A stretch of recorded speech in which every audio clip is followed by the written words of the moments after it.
Fala galera, como é que vocês estão? Bom, na aula de hoje a gente vai dar continuidade para o nosso estudo de razões e proporções.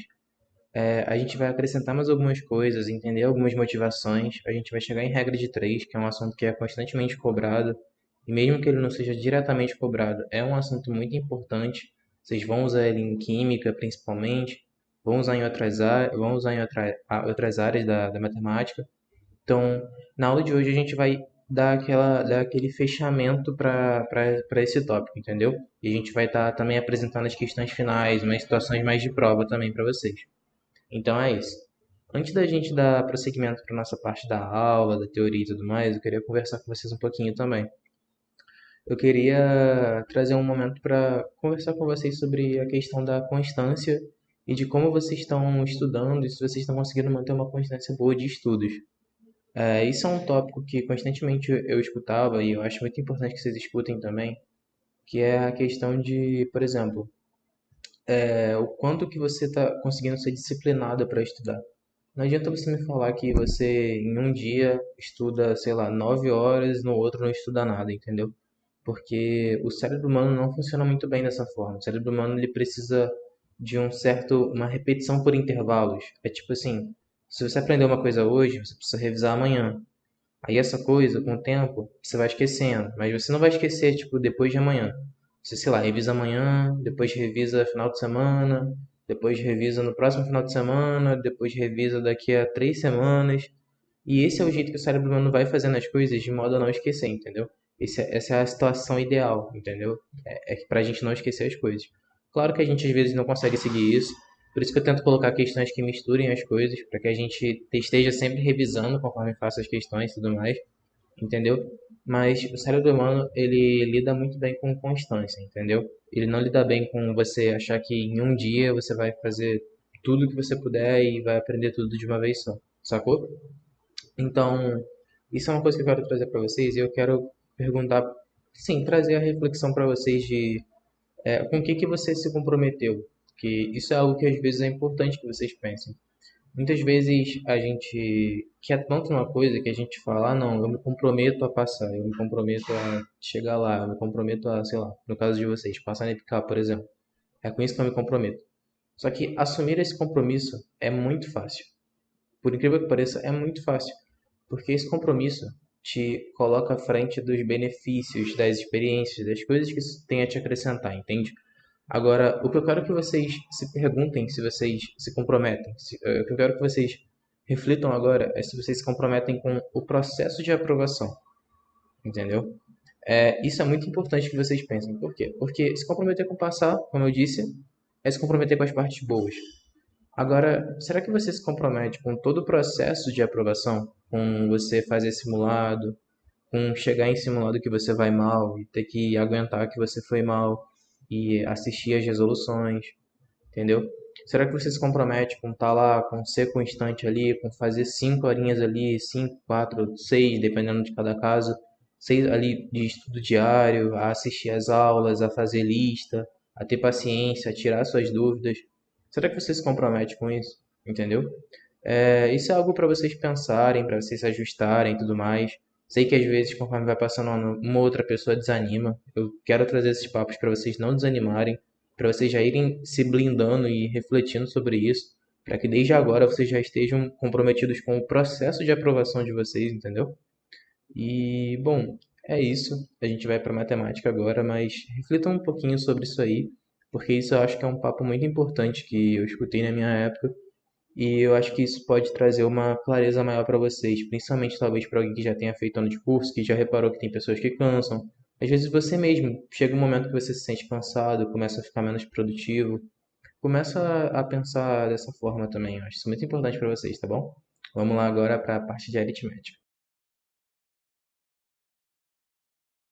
Bom, vamos lá. A primeira coisa que eu quero começar trazendo para vocês é uma coisa chamada razões e proporções, beleza?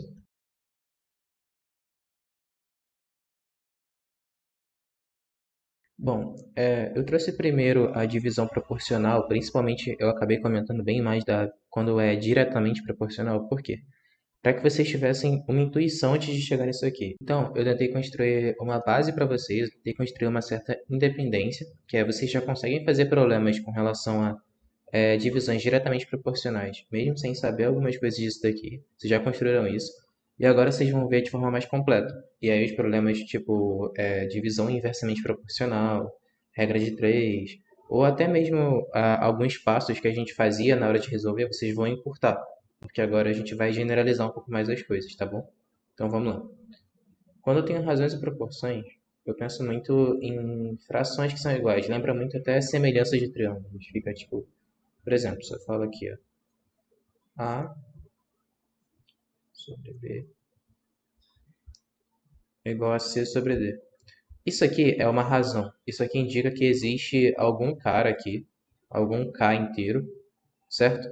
E esse K é uma constante de proporcionalidade entre esses caras. Como assim constante de proporcionalidade? Quer dizer que C é igual a K vezes D, entendeu?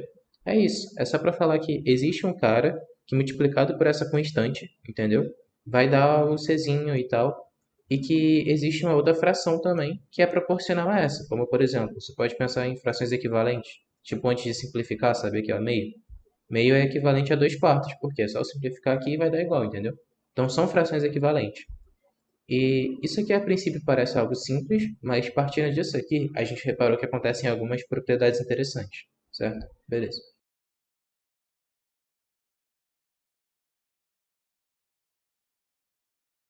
Bom, a primeira propriedade que a gente reparou que acontece é a propriedade da soma. Eu vou fazer para duas frações. Porém, isso aqui é análogo para qualquer quantidade de frações. Se fosse a sobre b aqui em cima, se a gente tivesse uma sequência de frações, a sobre b é igual a c sobre d é igual a e sobre f, não tem problema. Por quê? Porque a demonstração que eu vou usar é uma lógica que você poderia ter feito ela duas a duas. Então, se eu tenho três frações ali, era só eu fazer com duas, depois fazer com a outra, e vocês vão ver que não vai ter problema nenhum, beleza? Então, eu vou estar fazendo as demonstrações para duas, mas eu quero que vocês não se preocupem com isso. Se aparecer mais, é só usar, entendeu? Por uma questão de organização mesmo, em geral a gente demonstra só para duas frações, e as outras a gente geralmente escreve que é análogo, sabe? Quando a gente está escrevendo uma demonstração um pouquinho mais bonitinha. Mas na prova de vocês, que é objetiva, só aplica. Sai aplicando e tá tudo certo, entendeu? Primeira propriedade que geralmente a gente tenta ver se existe, nesse caso existe, é a propriedade da soma. A propriedade da soma diz que partindo daquilo ali eu posso falar o seguinte, que A sobre B é igual a C sobre D, que é igual à soma dos numeradores, que é A mais C, sobre a soma dos denominadores, que é B mais D, e isso aqui continua sendo igual à constante de proporcionalidade. Eu vou dar um exemplo, porque eu lembro que na primeira vez que eu vi isso eu fiquei meio confuso, porque eu não lembrava de poder somar assim aleatoriamente uma fração com a outra, assim, o numerador e o denominador. Mas realmente funciona. E é até algo interessante aqui, por exemplo. Vou usar aquele exemplo simplesinho lá que eu tinha falado. Meio é igual a 2 quartos. Se eu somo, eu tenho que 1 mais 2 é igual a 3. 1 mais 2 sobre 2 mais 4. Isso aqui é igual a 3 sobre 6. E isso aqui é verdade. Por quê? Porque 3 sobre 6, se eu simplificar, é igual a meio, entendeu? Isso aqui tudo é igual a uma constante. Então funciona, entendeu? Isso aqui é um exemplo.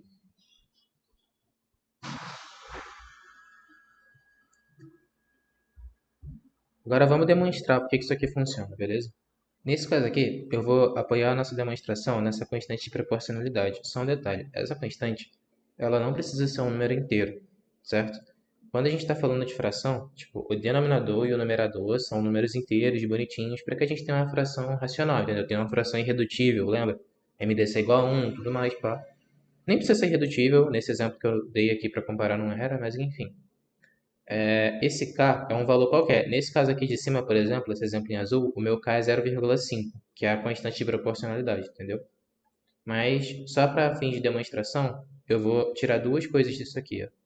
Isso aqui é uma tripla igualdade. Eu vou igualar a primeira fração com o K. Eu posso falar que o A é igual ao B vezes o K. E eu também posso falar, igualando a segunda com um K, que o C é igual a Dzinho vezes o K. Se eu pegar isso aqui, fizer um sistema e somar, eu vou ter que A mais C é igual... Aí aqui eu já vou só fazer uma soma esperta. Se isso não for para você, escreve no papel que você vai enxergar. Eu vou colocar o K em evidência já. E aí vai ficar K que multiplica B mais D. Aí eu vou vir aqui agora e vou passar dividindo, aí vai ficar aqui A mais C sobre B mais D. E isso é igual a K. Só que eu sei que o K é igual a essa fração, que é igual a essa fração, que é igual a isso aqui. Então eu posso simplesmente juntar tudo e falar que A sobre B é igual a C sobre D, que é igual a K, que é igual a A mais C sobre B mais D. Beleza? Então isso significa que eu posso pegar essas duas frações aqui e somar numerador com numerador, denominador com denominador. Como eu fiz essa demonstração aqui com o sistema e o processo que eu fiz aqui nessa etapa, ó, nessa etapa aqui que eu estou marcando o sinalzinho de mais, foi somar, vocês já imaginam qual que vai ser a nossa próxima propriedade, né? De forma análoga, eu poderia ter feito a diferença aqui e funcionaria tranquilamente.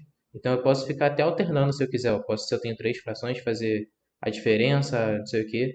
O importante é que os sinais fiquem correspondentes, entendeu? Se, por exemplo, se eu tivesse três frações, eu já vou fazer com a diferença, a demonstração.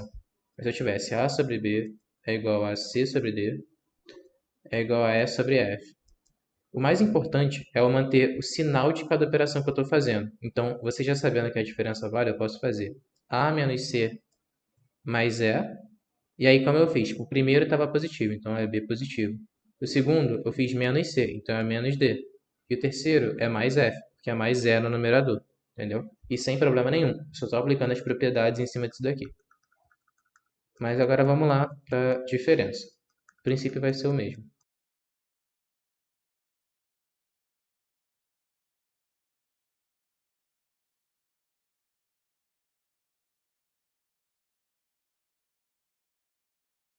Ó, aqui eu vou até já ir explicando para vocês. Eu vou construir o mesmo sistema do item anterior. Essa parte não muda nada. Então é só pegar, igualar as equações e tirar. Que o A é o quê? O A é BK.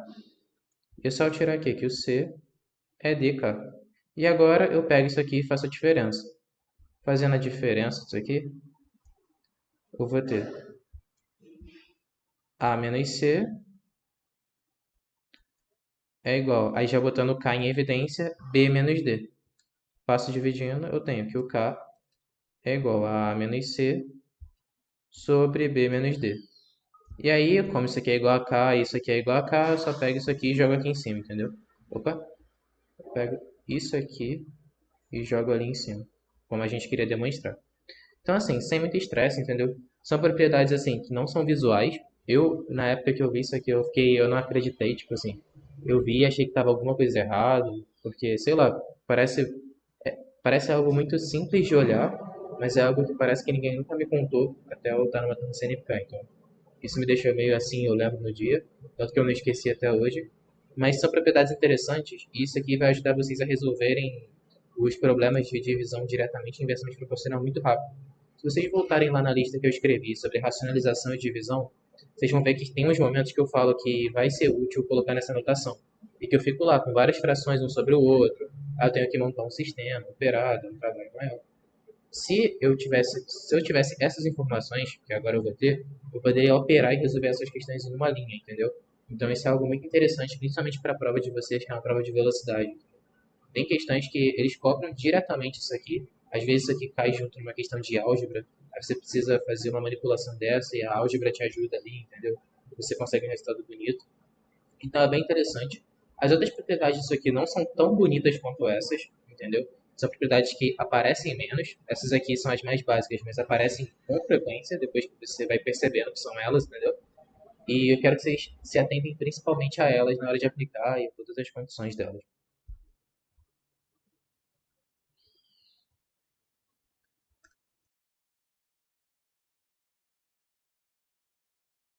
Bom, a última, mas não menos importante, na verdade, até um pouco menos importante, sim, para ser sincero, eu nunca precisei dessa propriedade. Eu sei que ela existe, mas acaba que quando eu precisava usar ela, eu acabava demonstrando ela sem querer, porque eu não tinha tanta prática nela, assim, é algo bem específico.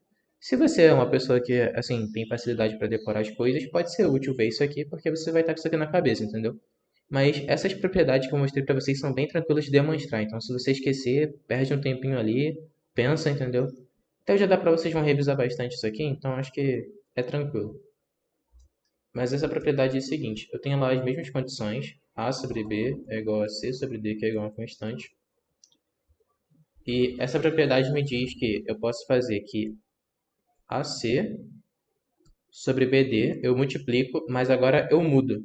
Eu não tenho mais a mesma constante de proporcionalidade. Isso vai mudar agora. O que vai acontecer agora é que eu vou ter A2B2 e aqui eu vou ter C2D2, entendeu?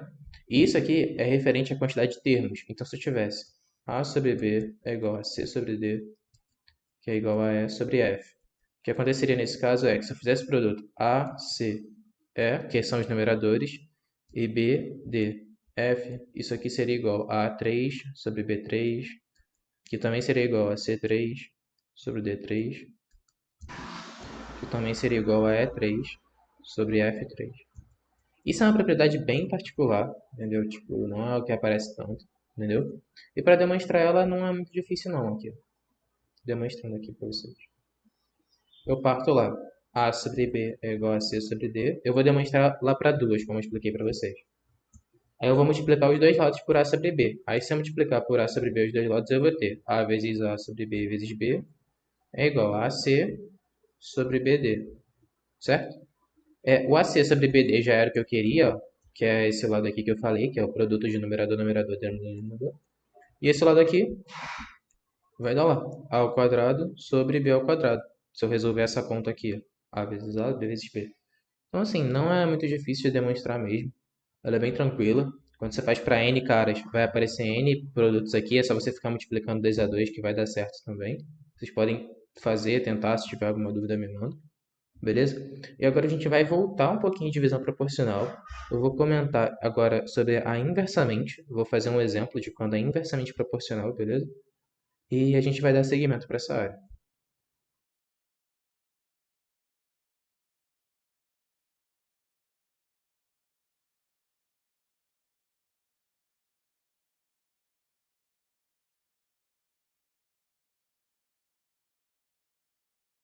Bom, vamos lá. Por que a gente faz divisões inversamente proporcionais? Pensa no seguinte. Imagina que você faz uma competição. Vamos supor que você está fazendo uma competição de corrida. Faz sentido que se alguém vai levar o prêmio, quanto menor for o tempo que a pessoa fez, maior é o prêmio que a pessoa ganha. Se o cara fez em menor tempo que todo mundo, ele vai ganhar o primeiro lugar, vai ganhar o prêmio maior. Se o cara fez em, sei lá, um segundo lugar, ele vai ganhar um prêmio intermediário. Por aí vai. Então, quando a gente divide de modo inversamente proporcional, quer dizer o seguinte: quer dizer que é, vamos pensar no diretamente primeiro. Diretamente era o seguinte, por exemplo, eu estou dividindo o doce para as crianças lá, igual no exemplo que eu dei. Aí eu falo que o mais velho vai ganhar mais. Então, ou seja, então, quanto mais idade, mais doce. Então é simples, cresceu, cresceu. Mais idade, mais doce, beleza. Tranquilo. Inversamente é o seguinte: quanto menor fosse o tempo do cara, eu faço as contas pensando em quanto menor for o tempo, mais ele precisa receber prêmio, entendeu? Então as coisas não crescem no mesmo sentido, elas crescem em sentidos opostos, entendeu? É a mesma coisa na física. Vocês vão ver na física que tem lá as equações. E uma delas diz o seguinte: quanto maior for a velocidade, menor vai ser o tempo para percorrer um determinado espaço. Só você pensar, por exemplo, se você está numa pista e você está num carro que está a 50 km por hora, o seu tempo vai ser um valor. Se esse carro começa a andar a 100 km por hora nessa pista, o seu tempo diminui, certo? Então, se a velocidade aumenta, o tempo diminui. E por aí vai, tem várias situações em que isso acontece. É uma situação bem cotidiana, tanto diretamente quanto inversamente. Mas como é que a gente traduz isso para o papel? Se vocês pararem para ler a teoria que eu coloquei sobre divisões diretamente proporcionais, vocês vão ver que eu falei que era uma vantagem eu escrever da seguinte forma. Vamos supor que eu tivesse A, B e C, certo? E aí eu estava dividindo de modo diretamente proporcional. Se eu tivesse diretamente aqui, ó, diretamente, aí vamos lá, eu quero dividir aqui, ó, 3, 4 e 6. O que eu fazia aqui? Eu pegava isso aqui e eu falava que A sobre 3 era igual a B sobre 4, que era igual a C sobre 6, certo? E isso aqui era a relação que eu tirava quando era diretamente. E o que eu fazia depois, vocês podem até traduzi-la na lista, agora que vocês já têm esse conhecimento, que eu posso somar isso aqui. Então eu posso falar que A mais B mais C sobre 3 mais 4 mais 6. 3 mais 4 mais 6 dá 13, certo? E aí A mais B mais C é o total, geralmente nas situações aqui você tem o total, mas isso aqui foi só para exemplificar. Quando é inversamente, vamos supor que isso aqui seja aquela situação da corrida. Vamos supor que o primeiro terminou em 3 minutos, o segundo terminou em 4 e o último terminou em 6. Eu vou fazer A sobre 1/3 é igual a 4 sobre... Opa, perdão, 4 não, B. B sobre 1/4 é igual a C sobre 1/6. Por quê? Porque isso aqui, quando eu for inverter esse número, ele vai começar a me transmitir uma informação contrária. Essa informação contrária vai ser: quem fez o maior valor vai ser o menor, entendeu? Não sei se vocês conseguem pegar essa ideia, mas, por exemplo, se eu pego as frações lá, se eu pego os números 3, 4 e 6, isso aí já é na área do Marcos, que é de inequação. Eu posso falar o quê? Eu posso falar isso aqui, né? Que o 3 é menor que 4, que é menor que 6, certo? Se eu pego e elevo isso aqui a -1, vocês vão ver com ele que se eu fizesse 1/3, 1/4 e 1/6, quando eu faço essa operação, o que acontece é isso aqui. Ó. Os sinais, eles trocam de sentido, entendeu? Então, 1/3 é maior que 1/4, que é maior que 1/6. Quando eu começo a inverter esses denominadores aqui, significa o quê? Que agora, quem tiver o maior valor de constante, né, tiver o maior valor de proporcionalidade, vai ser o mais prejudicado, entendeu? Vai ser o cara que vai ganhar o menor prêmio. É isso que esse 1 sobre transmite. Isso é muito bom porque a gente consegue escrever tudo de um jeito bem compacto e assim, sem ter que ficar pensando, diretamente, não sei o quê. Cara, agora que vocês já entenderam o conceito, você só aplica, entendeu? Você só pega e escreve. O que é? Diretamente ou inversamente? É inversamente? Coloca o cara. Tá. Inversamente é 1 sobre. É diretamente? É só colocar o número. Então, assim, sem mistério, entendeu? É um jeito bem prático para que vocês façam na prova o mais rápido possível desse jeito aqui, sacou? E aqui eu posso fazer as mesmas contas. Eu vou lá, pá, pego aqui. Eu posso pegar aqui e somar, entendeu? Vou lá e falo que A mais B mais C é igual à soma dessas frações aqui. 1/3 mais 1/4 mais 1/6. E tudo funciona normalmente, entendeu? Isso aqui é só um ajuste para que a gente consiga balancear de novo essa questão de ser diretamente e inversamente. Se isso aqui não ficou claro, dá uma lida na lista anterior, porque eu fui construindo os passos de modo a fazer essa parte fazer sentido. Porque muita gente se embola nessa coisa de inversamente, entendeu? A pessoa às vezes não consegue transferir isso para cálculos matemáticos, consegue entender o conceito fora da matemática, mas não na matemática. Sacou? É, bom, por essa parte de razões e proporções é isso. Isso é algo que a gente, de certa forma, já está fazendo a regra de três, só que a gente meio que não está, de fato, colocando nome nas coisas. E vocês vão perceber que regra de três, escrita através de razões e proporções, fica algo muito mais mecânico. Eu lembro que quando eu estudei essa matéria, eu não me sentia confortável com aquele modelo de regra de três setinhas. Para quem já viu vai entender mais o que eu estou falando, mas em geral, quando você faz regra de três, você faz algumas coisas assim, por exemplo. A1 está para 3, assim como 3 está para x. Aí você pega alguma coisa assim, aí você vai lá e tem que multiplicar cruzado. Para mim, essa coisa de, quando que eu multiplico cruzado, quando que eu não multiplico, isso sempre me confundia. Então eu prefiro um jeito mais matemático, um jeito mais mecânico de fazer as coisas. E um jeito mecânico de fazer as coisas é você entender que isso aqui é uma razão e proporção, é uma situação de razão e proporção. Então você fala que 1/3 é igual a 3 sobre x. Então x é igual a 9. Isso aqui é equivalente a multiplicar cruzado, entendeu? É como se você colocasse essas frações e multiplicasse cruzado. Com o tempo vocês vão entender isso aí, quando eu começar a desenrolar aqui. Só que o que eu quero que vocês reparem é que quando eu tenho regra de três composta, que eu tenho várias coisas se relacionando, não é muito prático que eu faça desse jeito aqui, ó. E uma situação de prova não vai cair simples assim, entendeu? Então, eu quero que vocês estejam preparados para o pior. Eu quero que vocês entendam por razões e proporções como que a gente descreve uma regra de três, entendeu? Como que a gente separa os carinhas e vai escrevendo eles de uma forma esperta, sacou?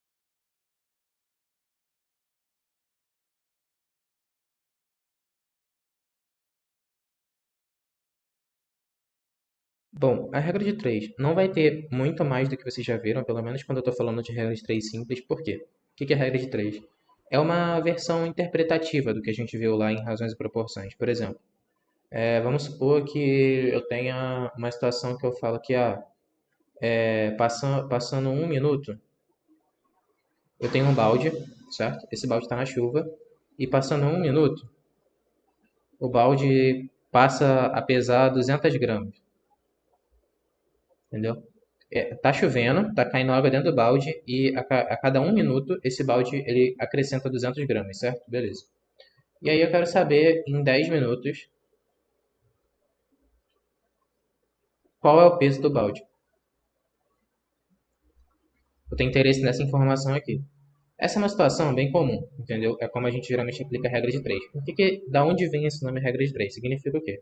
Eu tenho aqui, ó, uma, duas, três informações e eu quero relacionar essas grandezas com a quarta, entendeu? Eu quero fazer com que, por exemplo, se você notar, isso aqui é uma grandeza diretamente proporcional. Por quê? Quanto mais tempo ficar caindo água no balde, mais o balde vai pesar. Então eu aplico os conceitos de diretamente proporcional.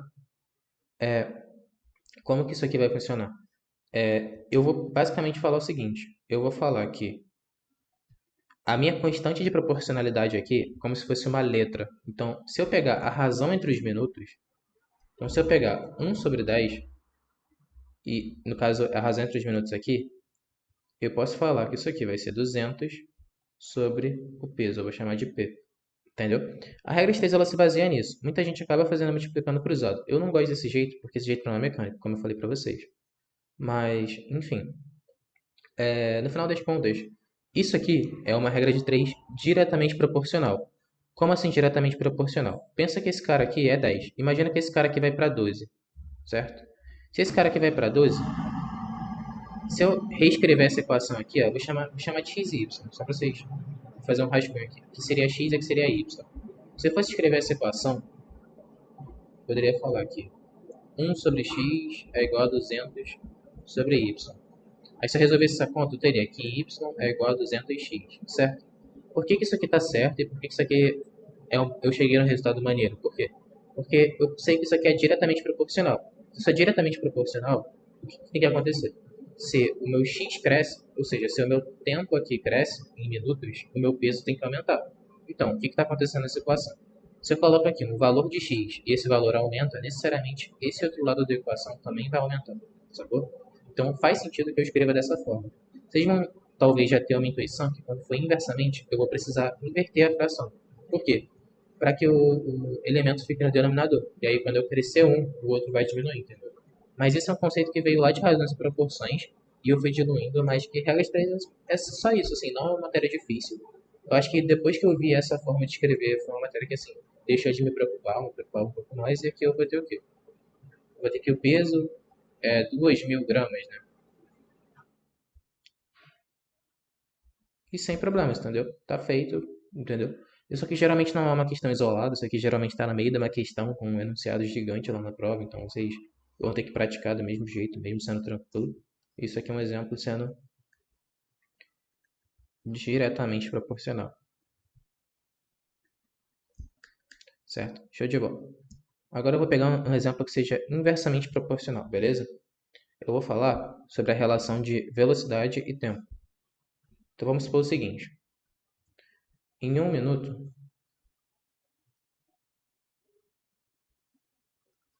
pegar a velocidade. Vamos falar o seguinte: que em 50 km/h, o carro faz o percurso em, sei lá, 1 hora. Se ele pegar e ele for a 200 km/h, quanto tempo ele vai levar? E aqui eu vou colocar um tempo t, certo? Isso aqui é um caso onde é inversamente proporcional. Geralmente, quem tem que perceber se é inversamente ou diretamente são vocês. Por quê? Porque isso é algo muito fácil de perceber. Pensa assim, se o carro acelerou, faz sentido que ele percorra um espaço em um tempo menor. Isso é algo meio de lógica, mas que vocês têm que ter pronto. Então, o que você vai fazer é pensar, pô, se eu acelerei, eu vou percorrer um tempo menor, ou seja, eu aumentei uma grandeza e a outra diminuiu. Se eu aumentei uma grandeza e a outra diminuiu, isso é inversamente proporcional. Show de bola. Sendo inversamente proporcional, eu vou fazer que 50, deixa eu mudar a cor para ficar padronizado. Eu vou fazer que 50 sobre 200 é igual ao inverso de 1 sobre t, ou seja, é t sobre 1. Por que eu coloquei o inverso aqui? Porque se eu colocasse daquele jeito, se eu colocasse lá igual eu fiz aqui, x e y, eu não quero que fique tipo x é igual a alguma coisa vezes y, porque desse jeito os dois crescem. Eu quero que fique x é igual a alguma coisa sobre y, entendeu? Por quê? Porque se o x crescer aqui, se eu colocar aqui 2, entendeu? O y ele vai começar a diminuir, entendeu? Então, se, sei lá, aqui é 2, aqui é 3, quando eu for para, sei lá, 3 aqui, aqui vai, sei lá, para 2, por exemplo, entendeu?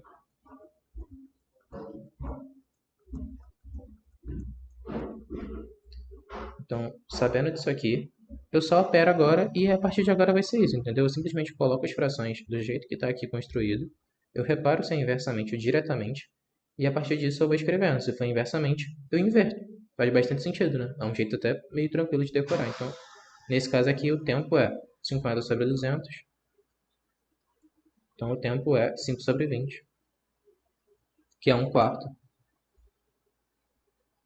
Só que cuidado nesse caso aqui, porque o meu tempo está em hora, então isso aqui é um quarto de hora. Um quarto de hora é um quarto de 60 minutos. Então, o meu tempo é 25 minutos. Isso aqui é aquela questão de conversão de unidade de medidas que eu até dei para vocês e tal.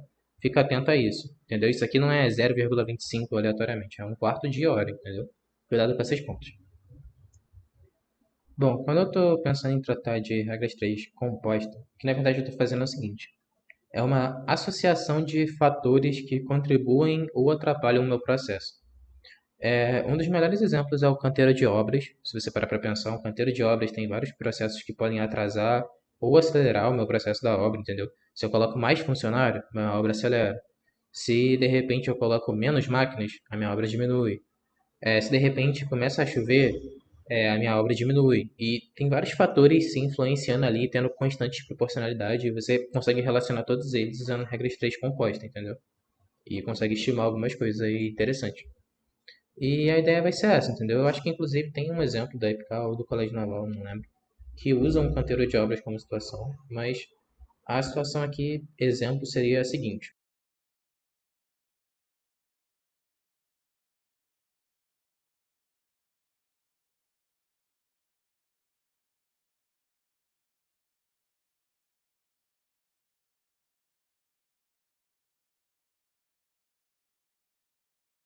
Ó, nesse caso aqui que eu coloquei, vamos supor que a gente tem um canteiro de obras, certo? E lá a gente tem alguns parâmetros. E eu sei que 10 funcionários trabalhando, isso aqui, deixa eu até complementar aqui, horas por dia, trabalhando 8 horas por dia, numa área de 200, sei lá, deixa eu pensar num valor mais realista, 800 metros quadrados, eles levam um tempo de 50 dias para finalizar a obra. Aí eu quero saber o seguinte: se eu pego e aumento o meu número de funcionários, reduzo a carga horária por dia, e agora eu quero fazer um projeto em 600 metros quadrados, quanto tempo eu vou levar? Certo? Isso aqui é uma regra de três composta. Por quê?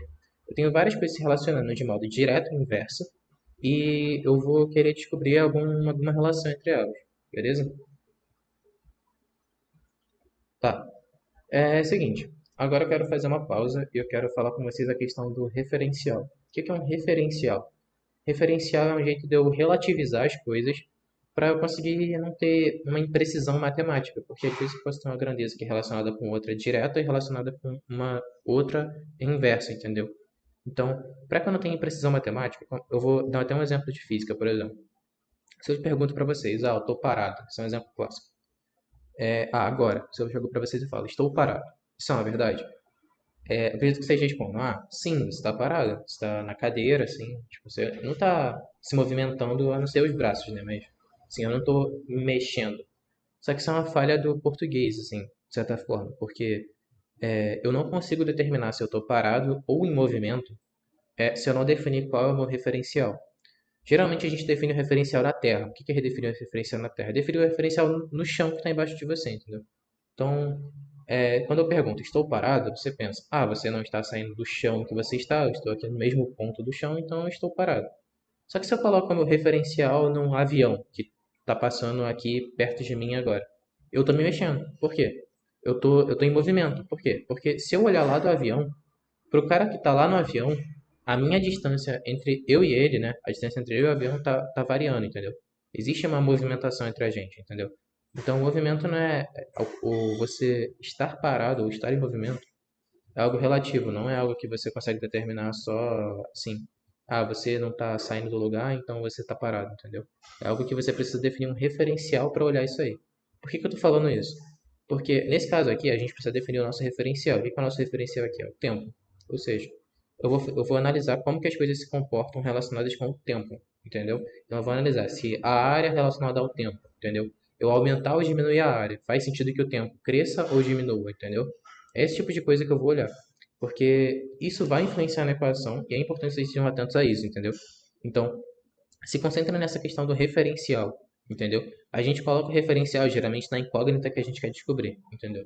Então, preste atenção, tipo, qual é o meu referencial? Quem é o cara que eu me coloquei no lugar dele e eu tô olhando, entendeu? Então, nesse caso aqui, eu vou colocar o referencial no tempo, certo? Então, eu vou aqui, ó. Vou colocar o meu referencial aqui no tempo. E eu vou analisar se é direta ou inversa e vou fazer o processo de colocar ou inverter a fração. Então eu venho aqui, 50 sobre t. Aqui, para a área, faz sentido o quê? Se eu diminuir a área, faz sentido que o meu tempo diminua, certo? Porque eu tenho um espaço menor para precisar fazer a obra, certo? Então faz sentido que minha obra seja mais curta. Então, diminuir o tempo, diminuir a área e diminuir o tempo é diretamente proporcional. Então, eu coloco aqui 800 sobre 600. Agora, horas por dia. Se eu pego e diminuo o número de horas que eu trabalho, faz sentido que meu tempo para terminar aumente, certo? Porque vamos lá. Se todo dia eu faço 10 questões, no final, sei lá, depois de 5 dias eu somei 50. Só que se todo dia eu fizesse 5 questões, eu não vou somar 50, entendeu? Depois de 10 dias. Eu não sei se eu falei a conta certa agora, mas vamos supor que eu faça 10 questões por 5 dias, 50 questões no final. Se eu faço 5 questões por dia, meu tempo aumenta, certo? Então, é a mesma lógica. Se eu trabalhar menos, o meu tempo aumenta. Então, nesse caso aqui, é inversamente proporcional. Então, eu vou colocar 6 sobre 8, entendeu? Eu vou inverter essa grandeza aqui. Isso colocando meu referencial no tempo, que eu quero descobrir. É o número de funcionários. Se eu aumento o número de funcionários, faz sentido que o meu tempo diminua. Entendeu? Por quê? Porque eu tenho mais gente trabalhando ao mesmo tempo, certo?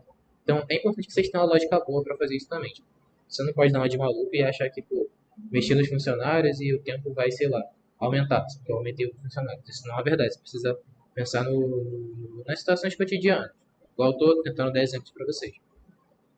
Então, aqui, se eu aumento o número de funcionários, o meu tempo diminui. Ou seja, aumento o número de funcionários, o meu tempo diminui inversamente. E pronto. Agora isso aqui é uma fração, tá tudo multiplicando aqui. E agora é só resolver essa conta aqui e achar qual é o meu tempo, entendeu? Então, assim, não é uma matéria extremamente difícil, mas é uma matéria que pede muita atenção. Essa questão do referencial que eu falei para vocês é essencial,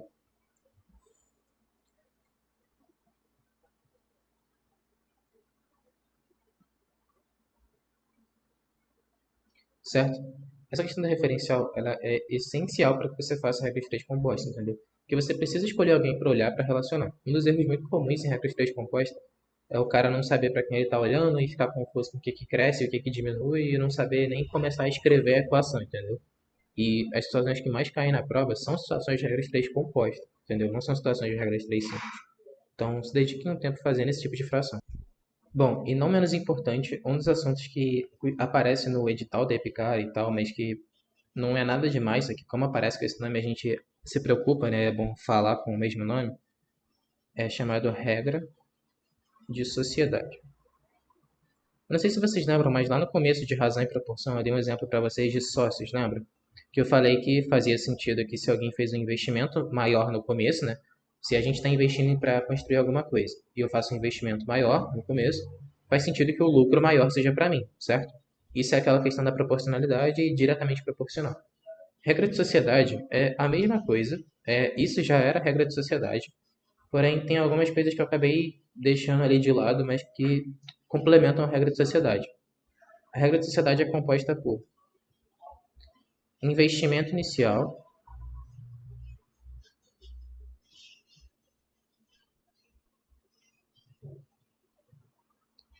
ela é composta por tempo de investimento e só.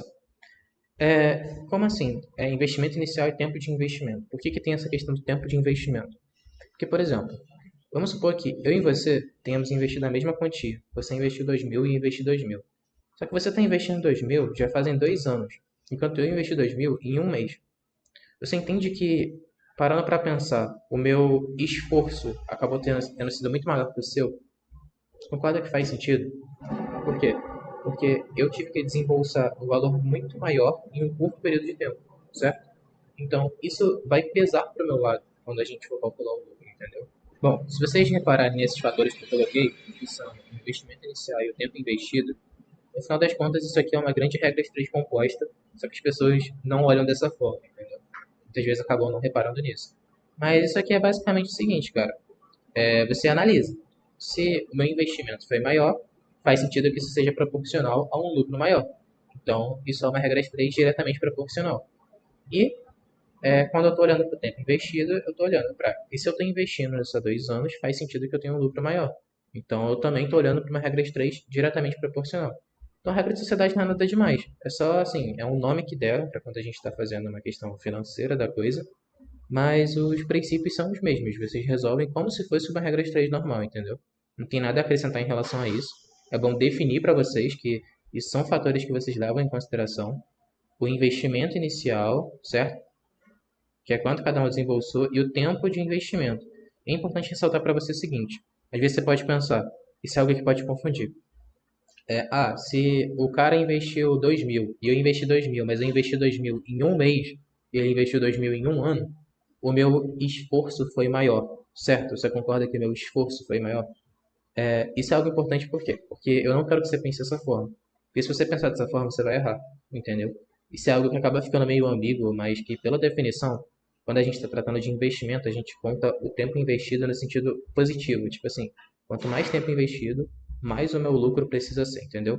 Então, nesse caso, eu não quero que você pense nesse esforço, entendeu? Não é algo que assim, eu estou falando que existe uma justificativa matemática, mas é uma justificativa por definição. Quando a gente está tratando de investimento, a gente considera dessa forma. Então aqui eu digo que mais tempo, mais lucro. Isso aqui é a parte mais importante disso aqui. Porque se vocês entenderam a parte de regra de três composta, vocês já saberiam fazer isso aqui tranquilamente se aparecesse para vocês. Seria só um probleminha de lógica. Mas essa partezinha de mais tempo, mais lucro, é importante que vocês tenham anotado em algum cantinho, para que vocês não se distraiam e façam pela lógica e pensem nessa questão do esforço que eu falei. Que é a relação de você investir uma grande quantia em um curto espaço de tempo, sacou? Bom, galera, por essa aula vai ser isso aí, tá? Eu sei que acaba ficando muito partido essa parte de frações, porque são pequenas matérias, pequenos detalhes que a gente vai somando e construindo alguma coisinha. Eu preparei uma lista de racionalização com vários comentários. Se vocês olharem a lista da semana passada que eu coloquei vários comentários de racionalização, várias ideias, coisas que vocês podem ir percebendo. Com relação à divisão proporcional, eu construí uma base boa lá para que você chegasse nessa aula com uma base.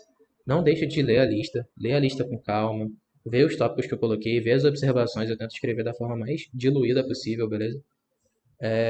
E nessa lista também, a próxima, eu vou tentar dar mais exemplos de regra de sociedade, eu vou tentar dar aquele passo a passo, igual eu fiz na lista passada, de explicar. Ó, o meu passo foi esse, isso é análogo à forma que eu falei na aula, entendeu? Porque às vezes aqui na aula eu acabo passando algum bizu para vocês, porque é o mais importante às vezes, para uma situação de prova, para poder matar a questão rápida. E lá, como eu tenho mais linhas, mais espaço, eu dou uma teorizada, eu coloco umas letrinhas, eu faço uma demonstração um pouco mais pesada, mas no final eu sempre tento comparar, ó, por que, que aquele bizu que eu falei dá certo? Por causa disso aqui, ó. Isso aqui é análogo. Se vocês repararem, eu fiz exatamente isso na lista da semana 14, entendeu? Então, tira esse tempo, lê as listas com calma, dá uma revisada. Na próxima aula, a gente vai corrigir essas listas, a gente vai fazer resolução de todas as listas que a gente veio fazendo. Eu vou selecionar as questões mais importantes, que são questões que, se você souber fazer, provavelmente você vai matar as outras também, beleza? E vai ser de tudo: vai ser racionalização, regra de sociedade, regra de três, divisão proporcional. Todos esses conceitos eu vou sair misturando tudo. Essa última lista de agora eu vou tentar colocar até um pouco mais miscelânea. Eu vou ver se eu consigo separar umas questões do modelo miscelânea para vocês, entendeu? E é isso. Revisem esses comentários, venham para a aula de resolução de questão. Essa aula de resolução de questão vai ser importante também, porque tem situações que só aparecem na prova, tem ideias e bizus que eu só consigo passar fazendo questão de prova, beleza? E, bom, galera, é isso. Foi um prazer estar aqui com vocês nessa aula, tranquilo? E continuem estudando, mantenham a constância, se comprometam com o processo. Qualquer coisa, chama a gente lá no Telegram. tira dúvidas sobre isso aqui e a gente tá aí pra isso, beleza? Valeu.